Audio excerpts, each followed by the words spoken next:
Hello from Regina. My name is Vanessa with Events and Conventions Regina, and it is our pleasure to welcome you to today's closing keynote address with Dr. David Fisman. CSAE first connected with Dr. David Fisman in March 2020 and has returned to address the membership again in June and October. We are grateful to welcome him back to lead us through the new developments of COVID-19 on the world stage. Today's conversation is led by CSAE's own VP of Innovation and Learning, Danielle Lamotte, CAE. Thank you, Danielle and Dr. Fisman. Over to you. First, I'd like to acknowledge that I'm joining you today from Toronto, the traditional territory of the Mississaugas of the Credit, the Anishinaabe, the Chippewa, the Haudenosaunee, and the Wendat First Nations. So thank you all for joining us today, and thank you, Dr. Fisman, for coming back. Oh, Dr. Fisman, you're on mute. Yeah. Unmuted the microphone. It's the first, longest journey on Zoom begins with unmuting your microphone. Yes. Yeah, it's great to be back. It's interesting to sort of have this longitudinal conversation with CSAE, and it's an honor to be invited back. I like the music that blinded me with science music. Thank you for recognizing that. I spend a lot of time on that, I have to say. So. Well, you know, it's fun to be old enough that you remember when Thomas Dolby music was new. Is that fun, or is it just... I mean, I already was feeling a little bit sentimental about that in terms of passage of time, and then you hit me with some Saskatchewan imagery, and I must say, a relationship that I'm really missing is University of Saskatchewan is one of the real hubs, obviously not in Regina and Saskatoon, but the real hubs for something called One Health in Canada, which is the idea that we study health at the intersection of humans and animals. And University of Saskatchewan has a med school and a vet school, and also now has a kind of globally prominent vaccine institute. So I'm very much looking forward to getting back to Saskatchewan when we're all, traveling again.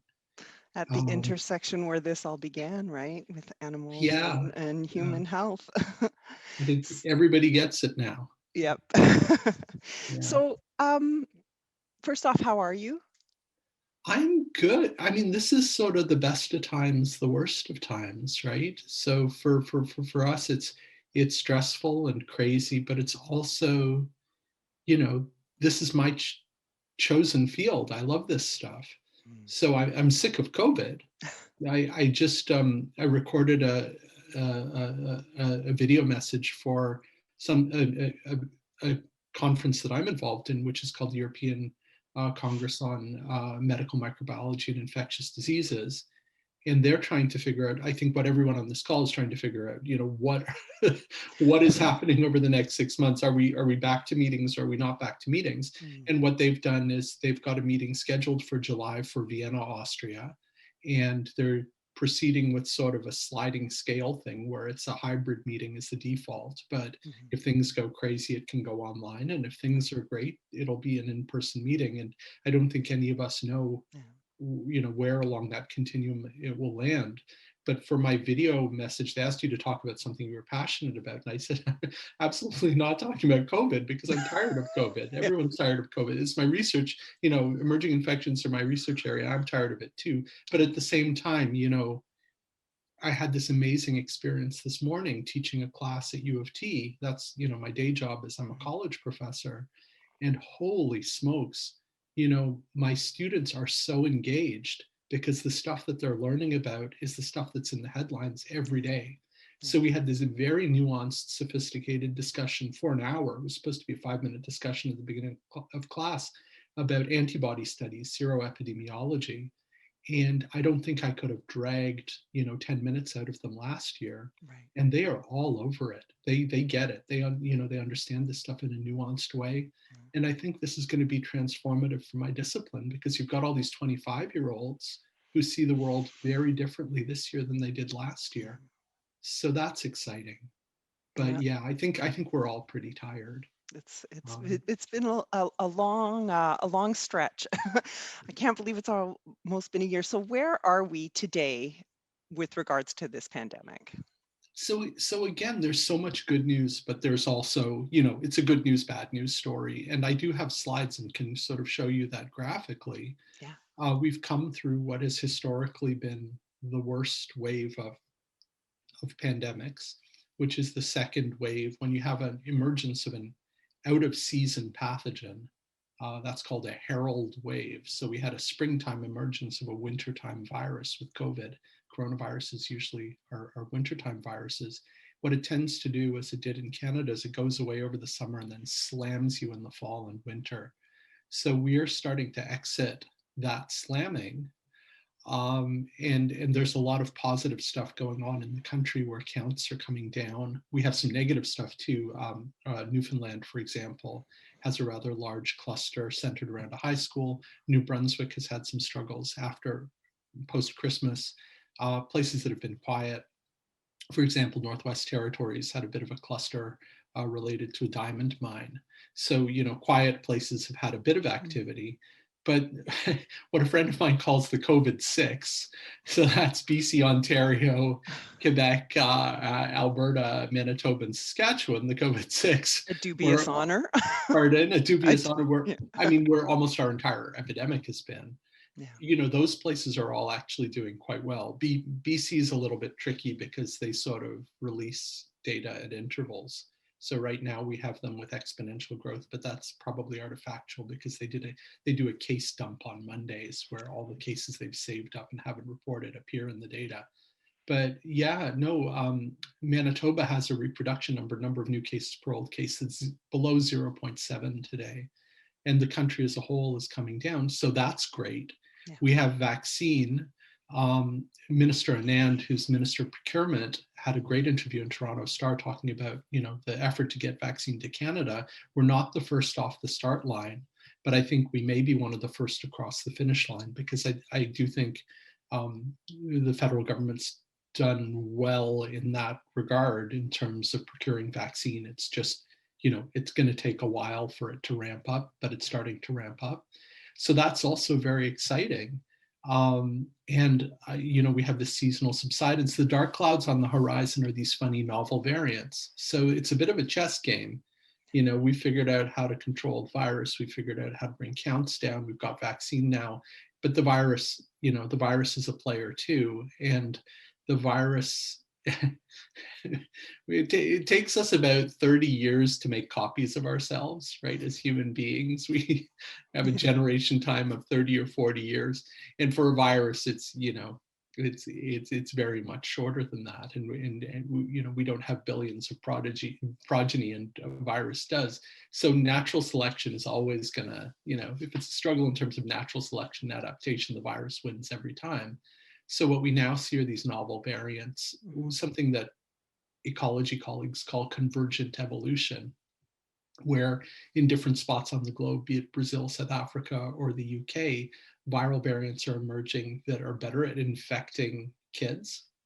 Some seem to be emerging that are maybe the vaccine covers a little less well. And I think that's a process that you're going to see continue to play out over the coming years with this virus. As it did in 1918, 1919, as it does every year with influenza, the virus will continue to drift. So that's concerning. We have emergence happening in Ontario, actually throughout the country. Even quiet places like New Brunswick are having these new viral variants emerge. And what that can do is that can create a springtime wave for us, even as we're subsiding from wave 2. And that again puts us very much on the 1918 timeline where, you know, March 1919, they sort of had their last hurrah, had a quiet summer, and then September of 1919 or fall of 1919, they had their fourth wave of that pandemic, which was a much milder wave by then. And I think we'll follow that timeline, with the difference being that we have vaccine and they didn't have that in 1919. And if we vaccinate well over the summer, it's very different when you have a raging epidemic and vaccinate into an epidemic and are trying to bend that curve downwards, versus if you have very little transmission and are vaccinating. That prevents things from taking off in the first place. And I think there's been a lot of misunderstanding of that. When you vaccinate, is really going to impact how potent vaccines are. So I think we're well positioned for the summer. And in terms of CSAE, you know, I'm obviously hopeful. I've been corresponding a lot with friends about, you know, those of us who like to travel, like to see new places. I mean, you know, I like our living room, but it's you getting know, kind of old. I've had enough of our living room for, Yeah. for a little while. I'd like to, you know, try a different living room or what have you. So I think we're all excited to potentially start to travel. And I think the difficulty is just how do you do this in a smart way so you don't jump the gun and you stay safe?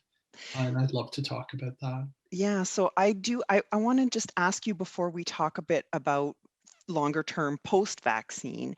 But right now we're, you know, Ontario's opening up, a lot of other provinces are starting to open up, and we're not vaccinated yet. Most of us aren't eligible yet. We're going to be a little bit further down the line. So what can we expect to see? You mentioned a bit of a spike in March. What should we expect to see with kids going back to school? Can I Everything's show you the opening up. most amazing slide that I've stolen from Ashley Chute? Sure. I snuck it in. It's not in the slides that you have. This is my slide 2. Ashley made this. So this is our model from last March. And what you see here is we talked about something called dynamic distancing, the expectation that things would get shut down and opened up and shut down and opened up, because it's hard to sustain this. And she has juxtaposed that with a cartoon with Doug Ford saying open, close, open, close, open, close. I mean, that's how it feels, but that's what this is, because it's hard to sustain, you know, prolonged closure of the economy and schools. So we open up, so the system moves in the other direction and we get surges in cases until we kind of can't stand it anymore and we shut things back down again. So I do think that which was foretold has come to pass. It sort of feel like, you know, we sort of said this was likely how things were going to be, and so did some of our colleagues. Mark Lipsitch at Harvard is a colleague and friend, and we both published these models at about the same time in March, saying, you know, there's going to be some sort of oscillatory up and down as we try to deal with this thing. And I think in qualitative terms, that's what we're living. So, but look, I think it's reasonable to, can I click forward one more slide to show people more happy news? Yeah. So I actually, when I was making slides for today, I thought, well, you know, we haven't talked since October and things have changed a lot since October. So I thought I'd kind of contrast. You know, the last time we talked was October 2nd. The global case count was just over, I think it was, you know, 15 million, maybe something like that, 15, 20 million. Now we've passed 100 million. We're a few months later and we have a 10-fold increase. You know, the axis on this graph has changed. The case count is blue. We have a little bit of drifting apart of cases and deaths. Deaths are globally are, I think, counted deaths are around 3 million or so, if I'm not mistaken. And our case fatality is now down around 2%. It was substantially higher before because of that really horrible explosion we had in the spring, with few cases counted, but a lot of deaths in North America and Western Europe. So things have changed a lot since then. Where we're at right now, this is where we were at in October, where cases were on their way up. We were sort of looking at about 300,000 cases globally a day. This is what our fall looked like after we met. This was just starting to take off over here on the right. And we reached a point where just before Christmas, globally, we were having 800,000 cases a day. And since Christmas, we had a post-Christmas surge. This is globally. So in Canada, as well as around the world, we had this big post-Christmas surge. And then we've had this profound decline in reproduction number. So when the reproduction number drops below 1, you get this decline because each old case is making less than one new case. Right. So this is where we're at. We're sort of, it's pretty clear now that we've passed wave 2. Wave 2 is ending. The concern, if I can zoom ahead, is novel variants, right? So this is just some, the color scheme's not the best, but these are some graphs from Toronto. We had a day of non-reporting in Toronto as they migrated data systems. That's the gap there. Mm-hmm. But what we can do is we can break down what's our fraction of old variant and new variant in the data. And then we can run this forward. This is supposed to be a dashed line here, and see that the new variants have a reproduction number that's a little bit higher, about 40% higher than the old variants.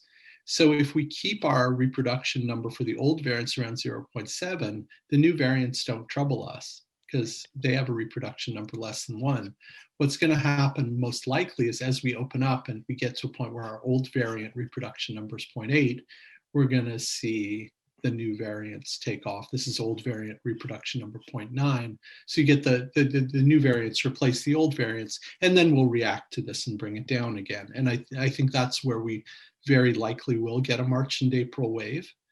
So it's not it's not the apocalypse. It's not end times. What's very challenging for us in Ontario, and I think across the country, is this, which is when people go to the ICU with COVID, they're there for a long time. So whereas we had about 250 or 300 beds in Ontario occupied with COVID patients in the spring wave, they accumulated much faster. But now we're sitting around 400 beds occupied, and that's really stressed our system. So we have people being medevaced 200 kilometers away, moving from Toronto to London, Ontario for intensive care. That's not a good place to be. And if we get a wave on top of that, that can be extremely disruptive, not just for COVID care, but for all the other things that people need hospitals and intensive care units for. Right. But the good news is, again, I'm doing my slides in backward order, but this is around the country. This is from a couple days ago. This is January 29th. Total ICU beds from Canadian Critical Care Society occupied in Canada was 830, it dropped to 730. There's a bit of a discrepancy between the Ontario numbers and the Canadian Critical Care Society numbers, but things are declining and will continue to decline for a little bit, but I think we're going to get that third wave hit us. So it's, as I say, it's sort of a good news, bad news story. It's a bit of both. And when we talk about a return to some, what we would consider maybe normal times, conferences, events, restaurants, all of that, are we essentially waiting for the vaccine and for a large portion of the population to be vaccinated? I think what we're waiting for, I think we see, looking around the country, we have places that are doing well and places that are doing less well. And to a certain extent, if you're in a particular, sector, you can't control how the government of Manitoba or Ontario respond to COVID in kind of macro terms. So that's a bit frustrating. You can obviously lobby them, but at the end of the day, the decisions are theirs. I think what you can do, though, is look around the country and see that we have a lot of models for best practices. And, I think you look at the Atlantic provinces, even now as they're having setbacks, they're all about being proactive rather than reactive. And that's unglamorous stuff, because making stuff not happen in the first place.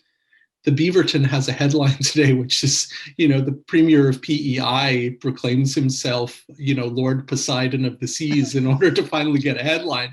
No one cares about PEI because they've done such a great job that they're boring. So nobody cares. Prince Edward Island, nothing happening there. That's great. That's kind of the holy grail of public health, is making stuff not happen. So, to a certain extent, you're going to be beholden to whatever the public health strictures are in a given month in the jurisdiction where you find yourself.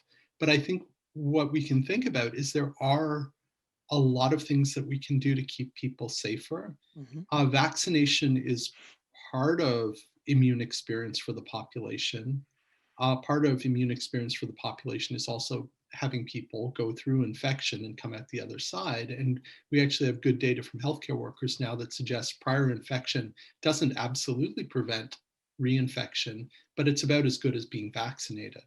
So as we get an increase in immune experience in the population, this is going to subside. I don't think it's going to disappear because well, we can get into that if you want, but I think it's going to do what flu did, which is going to go from being a pandemic disease to being an endemic disease that gets bad in the winter. So COVID vaccines, as they become more and more available, by all means, if it's reasonable, unobtrusive, and probably most importantly, legal to ask for proof of vaccination. We know we have lots of highly effective vaccines.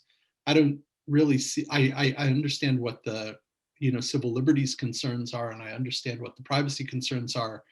But in terms of public health, there's a lot of precedent, for example, with yellow fever vaccination, of demanding proof of immunity before people can go somewhere. Right. So I actually think there's a greater good argument to be made there, especially if your business is at stake. I mean, if you can have vaccinated folks gather in large numbers with minimal risk to anyone, I mean, why on earth should you be forced to compromise that because someone's got some issues with vaccines? I think there's a lot of other stuff that can be done as well, particularly around indoor air quality and ventilation. And we all know that, I mean, big spaces where big meetings happen are going to be very difficult to improve ventilation, very difficult and very expensive to change ventilation quickly. But we also are increasingly learning about indoor air quality and air cleaners, things like HEPA filters, and in which I am absolutely not an expert, but there are people around who are experts. Jeff Siegel, who's a colleague at U of P, just did a wonderful, I think it's CBC Marketplace, did a report on the different air filters that you could buy, and he showed that he could, I mean, he's an engineer, so he would be able to do this. He was able to build the most efficient air filter ever out of $70 worth of parts from the hardware store. And then you've got the Dyson thing for $1,000 that doesn't actually do very much. So I think as we get greater sophistication with things like air cleaners, overwhelmingly the risk from conferences has probably been unrecognized super spreader events. Right. We can see in there was the I think it was Genentech, I think was getting that wrong, the conference in Massachusetts that seemed to kick off. It was one of their super spreader events. That super spreader event was actually extinguished in Massachusetts, but there's evidence that it seeded epidemics in a whole bunch of different places, including Florida. As people so I think conferences have probably been places, because we've got a lot of people in an indoor space that's not necessarily well ventilated. They have been places that have been susceptible to super spreader events, which are aerosol. So what we can think about is, if it prevents aerosol, it's probably going to be helpful. So you can think about the CDC guidance on schools. It's all the same stuff. So Rochelle Walensky, who's the amazing new director of the CDC, talks about schools that, we want de-densification, so less crowded, means we're a little bit further apart, means the air cleaning will be at the HVAC system, or the HEPA filters are going to be a little bit more effective because you've got fewer folks in there. Masking, if folks can do it, my mask protects you, your mask protects me. Vaccination is great. Sorry, Dr. Fisman, do you see masks as something that would stay as a part of a normal event as we move forward, even post-vaccine? I don't think so. I think we're going to be able to drop them eventually. I think the difficulty you have is I think we do tend to herd a bit as human beings. And I think the difficulty is, as vaccines sort of trickle out, there's some difficulty with the messaging there. You're probably not fully protected for a while after vaccines. B, the minute you get the shot in the arm, I think there's the impulse to say, woohoo, I can do whatever I want.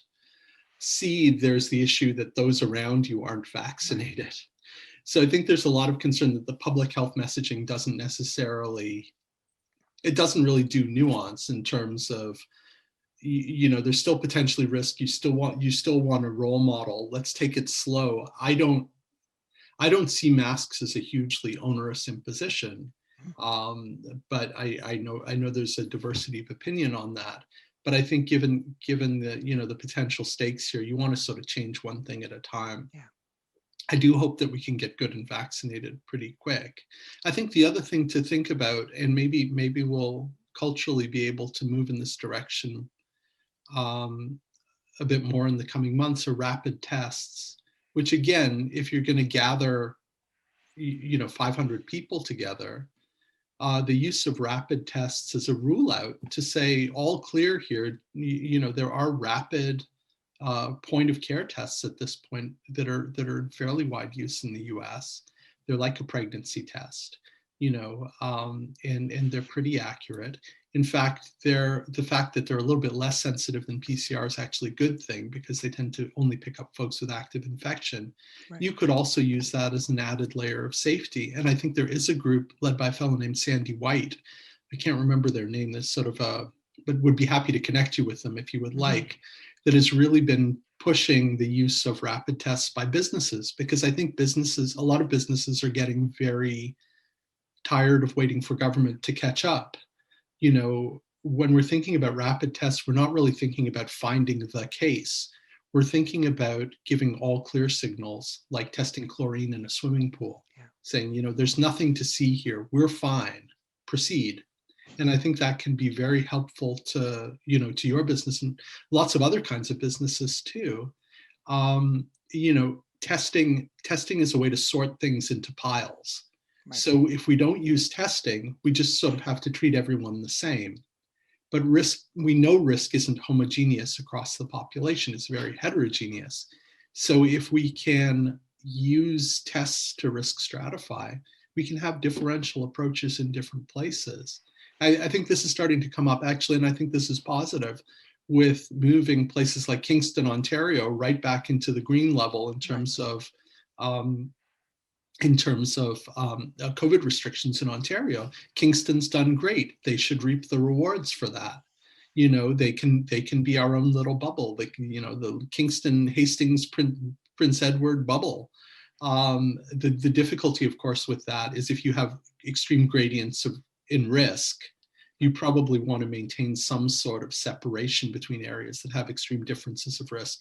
Otherwise, everything winds up looking like the worst place with a communicable disease. So that's difficult, and obviously has legal and kind of constitutional implications if you're going to restrict movement.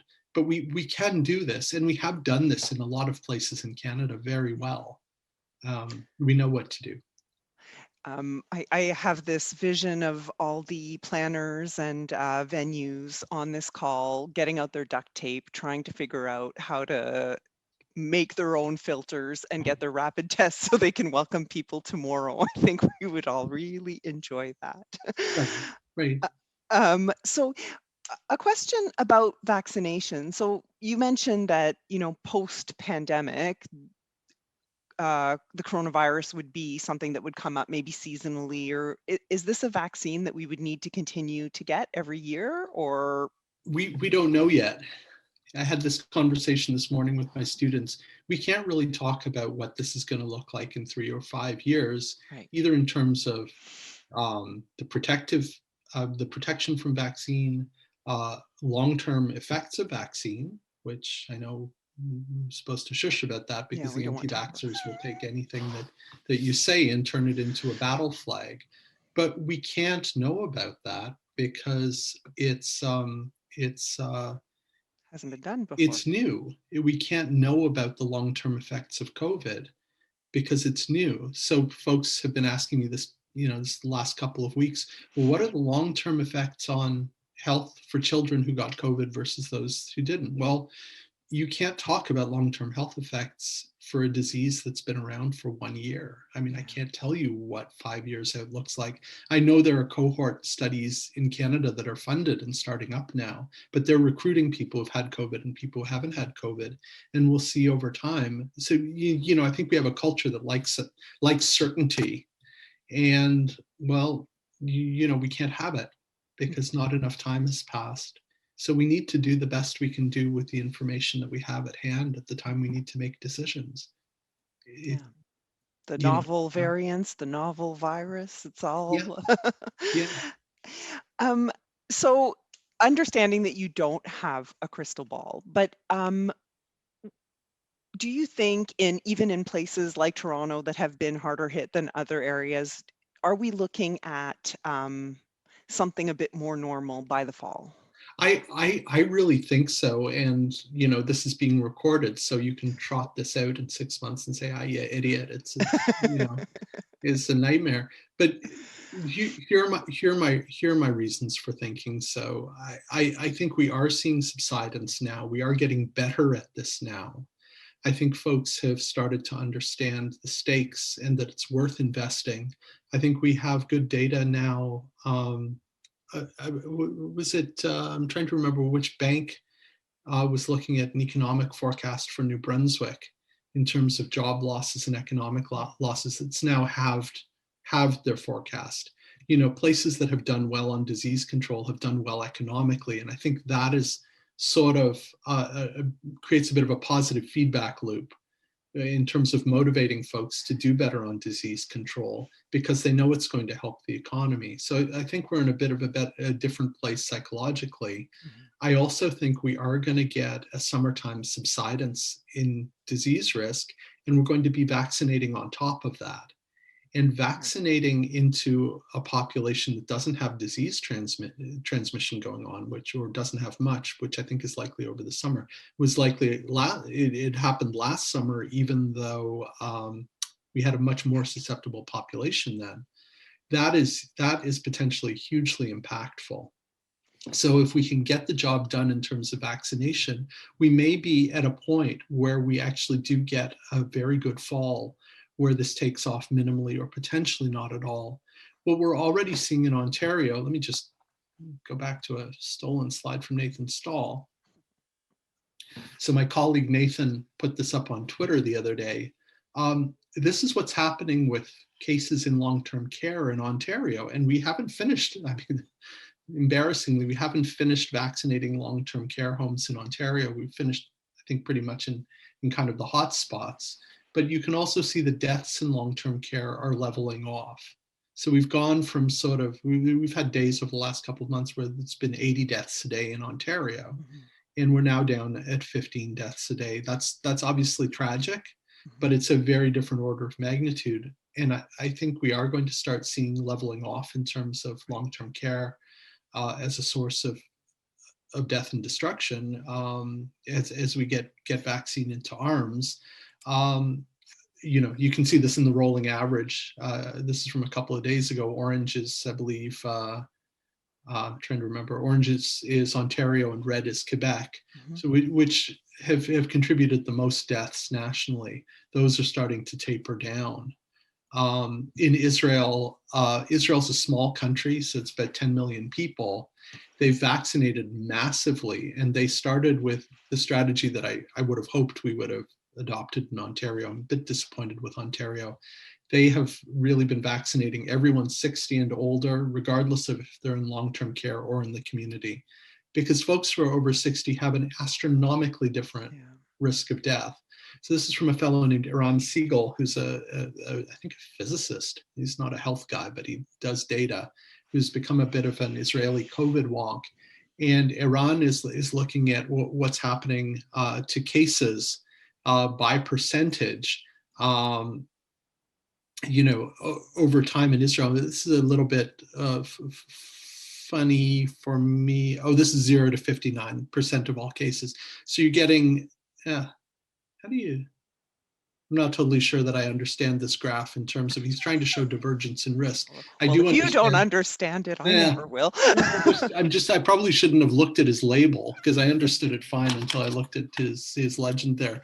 But what you do see here is in terms of it's the same, but it's the percentage of 60-year-olds among all cases, whether you're looking at cases, one of these hospitalizations for severe illness, and this green dashed line is the second dose of vaccine.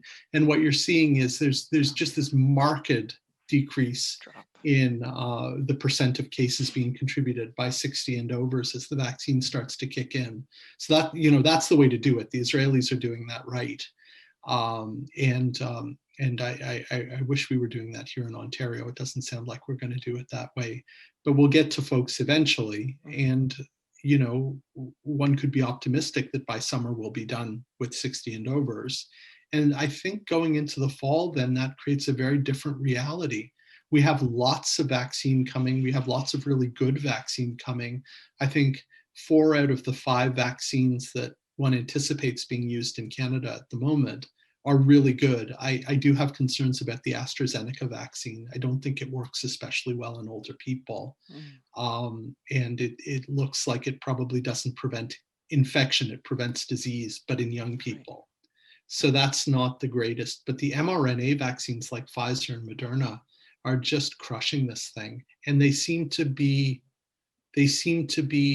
less affected by these novel variants, less escape from these novel variants than some of the other vaccines. And they're also easier to update. So to me, it's like there's a lot of reason for optimism around the fall. Sweet.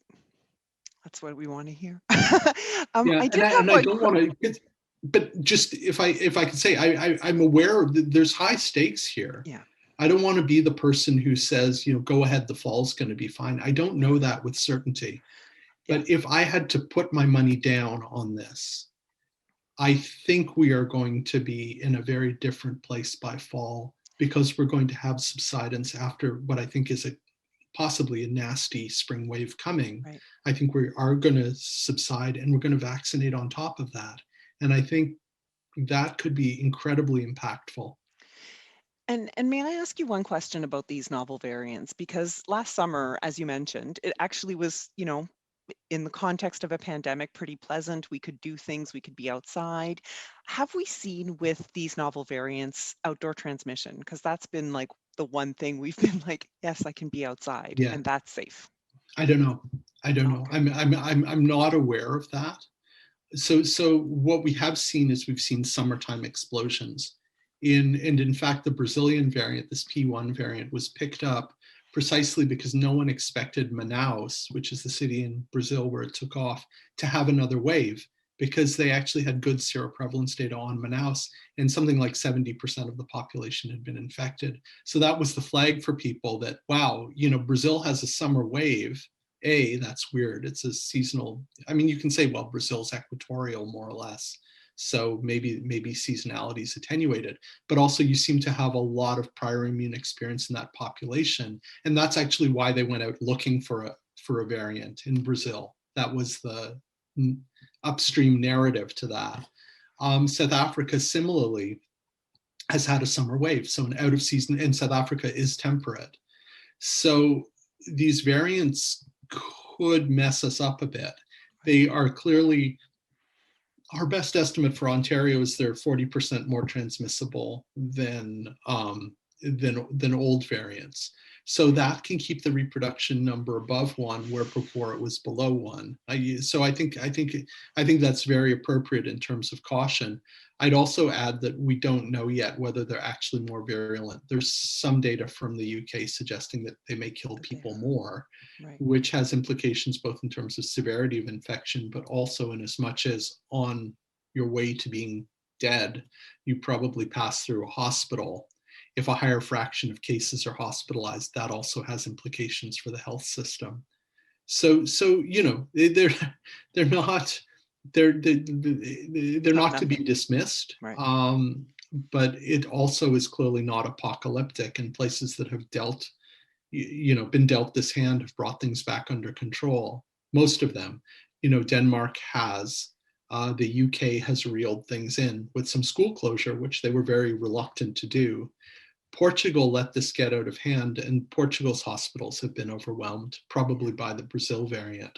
So, it's a matter of, have we sort of kind of feel like, this is like dealing with a bully at school, and the bully is sort of sitting on your chest and kind of poking you and saying, do you say uncle yet? Do you say uncle yet? I think it's time to say uncle and say, we know how to deal with this virus. We have to say uncle. We know what we have to do. We know wishing it away doesn't work. Yeah. But we also actually do know how to deal with this. And we're dealing with it right now across the country very effectively. So we just we just need to stop falling into this trap of saying, oh, it's gone now, it'll never come back. Oh, we're in The the challenge clear. is ongoing. Waves over. Yeah. Yeah. So this is probably not a fair question, but I wanted to ask you, what personally would you need to see before you'll go eat inside a restaurant, before you would go to a concert? So I would very happily eat outdoors in a restaurant. Have done very happily eat on a patio, and I kind of like eating outdoors with a heater on nearby me. I realize Winnipeg, that's probably not Realistic the best yet? option. But no, I think in terms of outdoors versus indoors, outdoors is the ultimate well ventilated space. In terms of indoors, to me, I think there are a couple of things. One is I wish we would kind of catch up with New Zealand on things like QR code readers, where people tap in and tap out when they go to, for example, a restaurant or some other venue, so that because we know that we haven't talked about over dispersion, but we know that when we see a case, that case probably is a downstream case from a super spreader event. And what we want to find is we want to find these big upstream clusters. An easy way to find big upstream clusters is to have people use QR readers on their phones when they come and go from places. So I think that would actually be a tremendous advance for us if we could start using electronics a bit smarter, so that if we do have explosions, then we're able to sort of track them back to source and control them better. I think that restaurants and gyms can really.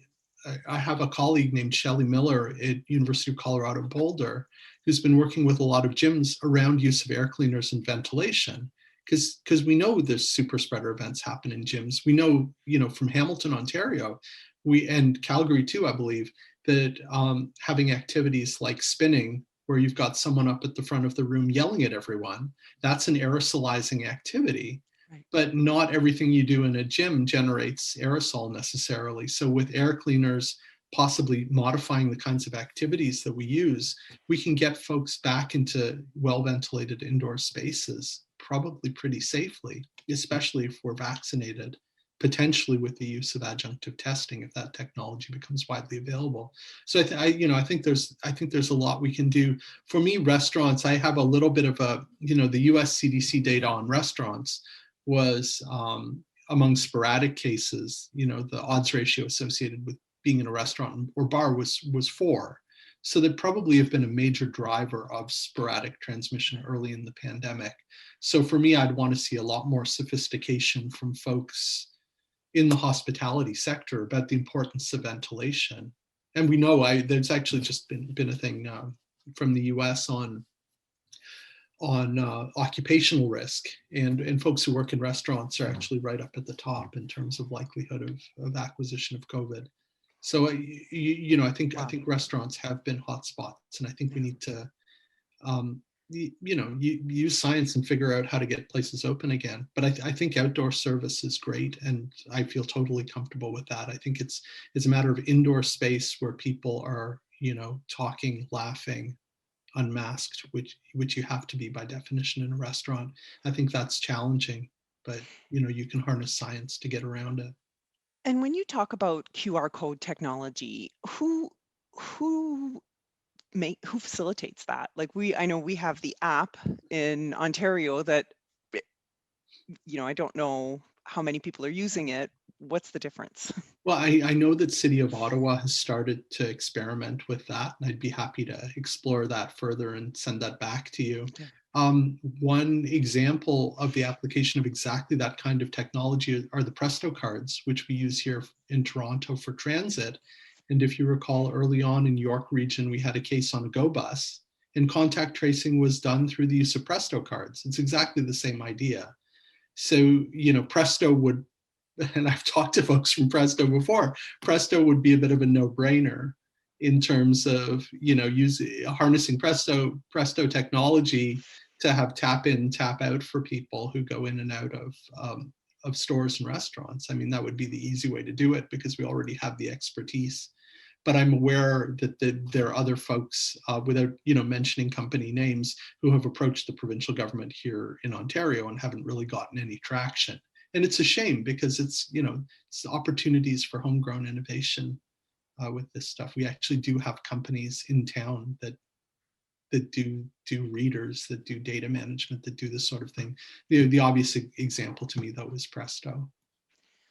And so as we're talking, I'm monitoring the chat in FeedLoop as people are asking questions, and some are wondering, as the public health units struggle with getting everyone vaccinated, and we're sort of seeing a stretch between the recommended amount of times between the first and second doses. What are your thoughts on that? And what could happen if that time between the first and second shots stretches too long? Oh, I don't think, in terms of the intervals that people are talking about, I wouldn't worry too much. A lot of vaccines, we talk about the second dose being 4 to 6 weeks after the first, and indeed there's a bit of concern, theoretical concern, about second dose coming too close after the first dose, that the immune response sort of steps on its own tail. Okay. So 4 to 6 weeks is probably reasonable, and indeed there is a theoretical argument that 6 weeks may be better. They were doing 3 or 4 weeks in the trials because they wanted to get the trials done quickly, and that's a way to speed this stuff along. What you see in the Pfizer and Moderna trials, the Johnson and Johnson is single dose anyway, but what you see in Pfizer and Moderna is 14 days out from dose 1, there's a dramatic difference in risk in people who are vaccinated versus unvaccinated. I think when you have a health crisis like what's been happening in long-term care, it's very reasonable to say, we just want as many people to get a single dose as possible. Nobody wants to deviate from, the trials if we don't have to. But I think this is also a little bit of an emergency situation where you use what you have in hand to protect as many people as you can. I think over time, as supply, remember, Canada has potentially has ordered tenfold more vaccine than we need. We are I'll take not them all. Pardon? I'll take them all. We are not going to be in a deficit position forever in terms of vaccine. It's just, I think, people are impatient, which is understandable. But yeah, I don't think this is going to be an issue for us for very much longer, but I think it's reasonable to stretch things out. Questions about ventilations. I understand you're not an HVAC expert, but you mentioned a colleague, and can you suggest maybe places where we could go to find, because as planners, as we move forward and we decide, okay, I'm going to have a conference at this particular venue, what do we need to look for? What do we need that venue to provide so we can feel comfortable? Yes, and I'm absolutely not an expert on this stuff, but I would love to connect you with some folks who are. I have a friend named David Elfstrom, who is an engineer who works on ventilation, who's also married to someone who's a lawyer for a public health department. So David is great. There are a lot of US experts who've taught me a ton. There's Joseph Allen at Harvard School of Public Health, who's done a lot on schools. There is Donald Milton is at University of Maryland. Lydia Marowska is in Australia, I think University of Western Australia, maybe, or Monash, sorry, I can't remember which university. There's a bunch of folks at University of Colorado Boulder, Jose Luis Jimenez, Shelley Miller, Lindsay Marr at Virginia Tech. And all of these people know this stuff inside out. Shelley Miller is really neat because she knows the science, but she's also all about practical solutions. And she would be a marvelous person for you to talk to because she's very interested in getting businesses up and running and safe. As I say, she's been working pretty hard with gyms, but conferences would be the same ideas. And I think everybody wants to get back to work, get back to business. What we're seeing is you can't get back to work and you can't get back to business if people are scared, and if your healthcare system is falling apart, and if you have chaos. So I think you work this thing from both ends. You get the public health people to control the epidemic, but you also figure out ways. And I think, and again, Sandy White is someone who I would love to introduce you to in terms of the rapid testing, because I think that can also be part of the solution here. And I think having, I mean, I don't want to beat on government, right? But the pace in terms of government versus the private sector can be quite different. And I think that's what you see with some of these individuals and groups who've really started to innovate, is they're impatient. And we know so much about this disease now. We've learned so much in a year. And a lot of what we've learned, can be applied to get people going again, right? I mean, we're all jealous of New Zealand, we're all jealous of Australia. They did the things they needed to do, and then they're back at it. They're back to work. Yeah. So I think they're back to music festivals. They're back to work. For goodness sake, right? Yeah. So it's frustrating because there's nothing they know and there's nothing they can do that we can't do. Right. It just comes down to leadership and actually working based on science and knowledge and reality, but rather than wish-based policy. Or the other thing that we didn't talk about, and that I have a whole slide here, is the disinformation space. Right. Because there's been this weird active, I had this exchange on Twitter that I want to tell people about, where we actually had a medical officer of health in Ontario amplifying this weird stuff about school opening being associated with declines in COVID cases. Well, it's the safest place for kids to be.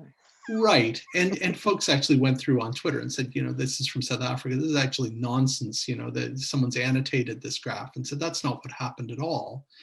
But if you look back at where this MOH got this graph, it comes from a group called PANDA, which is Pandemic Data Analysis Group on Facebook. Who's PANDA? Well, PANDA is Cambridge Analytica, right? It's Nigel Farage and company. He's sort of 1 degree of separation from Russian intelligence. And, there's a lot of stuff out there from folks who are not necessarily, the friends of NATO countries or the friends of Five Eyes, the Five Eyes Alliance or what have you. And it's very easy to imagine why folks would want us to have a lousy COVID response, because we're not necessarily, partners. Right. And what a great strategic moment to wreck the health and the economy of your antagonists. So I think folks have to be very careful about the information that's out there. And I think, as I say, I think it has actually sort of contaminated even our institutional public health ecosystem in Canada. And that's not a mistake. I mean, this is well-resourced and sophisticated stuff. The hydroxychloroquine stuff is incredible. Yeah. I mean, it looks real. It's nonsense, but it's been dressed up in a way that it looks like it comes from the pages of the Lancet. So that, and if you look at the sophistication of this stuff, you have to ask yourself, well, why would someone do this? And you can come up with a whole list of reasons. But I think this has held us back a lot, as it's intended to. And I think also you mentioned earlier some of the countries that have really had very successful responses to this pandemic. And of course, we're somewhere on a scale of great to terrible, but right.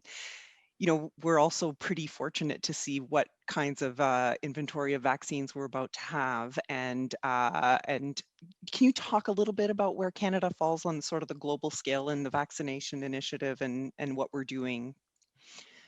Yeah, no, I think we purchased very widely. I think the folks in the federal government were wise, because I know there was an internal conversation about picking a winner back last summer. And I don't think that was doable. If I'd had to pick a winner last summer, I would have gone with the Sanofi GSK vaccine, which the development of which has actually been disrupted because they've had difficulties with I think it's with the actual antigen, the Sanofi antigen hasn't panned out. And that happens, folks who work in this field know that there are disruptions, know that things don't always work out as planned. And that's happened to a couple of vaccines now. Merck has pulled out. Merck was developing a vaccine. They've decided they're not going to do it. There are too many other players. So I think what Canada did, so you have to sort of back up. So Canada got a little bit, don't want to use a bad word, but we got a little bit, we weren't treated well by China. We had a vaccine that was supposed to be developed in partnership with China called the Cansano Vaccine, under FIPA, I think is what it's called. In the early 2010s, Canadian companies could all of a sudden engage much more with foreign companies, and indeed the intellectual property from this Canadian vaccine was sold to a Hong Kong company called Cansano. Canada's relationship with China isn't the best right now, and back last spring, I believe the feds put about $40 million into a manufacturing facility at NRC in Montreal that was going to make Cansano, and the Chinese haven't shared the vaccine. That's not necessarily a terrible thing, because it doesn't sound like it's a great vaccine. But I think that was a setback, because there was sort of a plan A and then there was no vaccine. So for all that, I think they've sort of picked themselves up and dusted themselves off. Okay, I think it was very smart to use sharp elbows and buy as much as you could get of whatever you could get last fall. And I'm really delighted that, we now have actual vaccine manufacturing capacity, bricks and mortar, that's starting to be built in Canada, because I think that's a strategic priority for us. I think we see now why that is strategically important, to be able to make our own stuff in our own country. And so I think hopefully this will be the last pandemic we'll have to see in our lifetime. I don't think not. The drivers of pandemics aren't going anywhere. It's, right. Human-animal interface stuff. It's environmental degradation. It's people doing dumb things in labs. None of that stuff is going anywhere. Right. So, hopefully this is our last pandemic of our lifetimes, but I don't think it will be. And it's very important to, you can't do everything perfectly moving forward, but you certainly can learn from what didn't go great. So I think we'll be okay with vaccines over time. And as I say, I'd rather be the first over the finish line than the first out of the starting blocks. Right. And I think we will get there. Most of the vaccines coming, the J&J and the Novavax one, which will actually be manufacturing here in 6 months, and the mRNA vaccines all look really good. Well, thank you so much, Dr. Fisman. We are running out of time, and we really appreciate, I speak for all of the people in the chat who've been engaging with what you've been saying, and we really appreciate the time and the information that you've shared with us over the past year. It's I've really actually enjoyed our conversations, but I am very much looking forward to a day where there just won't be anything new to share on COVID-19. Likewise. Likewise. Thank you so much. Thank you so much. And I also want to thank everyone who participated today in Tete-a-Tete, all of our sponsors, all of our exhibitors, all the people who took time to make some new connections. I hope that you enjoyed yourself. I hope that you learned. And we're grateful that you came and gave this virtual trade show a try. We have never done it before, so let us know how we did. I know you all had some competing priorities today, so I'm glad you spent some time with us. These are challenging times, and the road to recovery is going to demand even more of leaders. We're all going to need support as we move from crisis into recovery. So next week on February 17th, CSAE's Ottawa-Gatineau Network will be hosting an executive roundtable event. It's almost sold out. You should check your inbox for information on that. But it's just going to be some of the critical conversations that leaders in the association sector need to be having right now. So I look forward to seeing all of you, hopefully in person next year at Tete-a-Tete in 2022. But in the meantime, I'm going to leave you with some travel inspiration from our Executive Roundtable sponsor, Banff and Lake Louise Tourism. Thank you.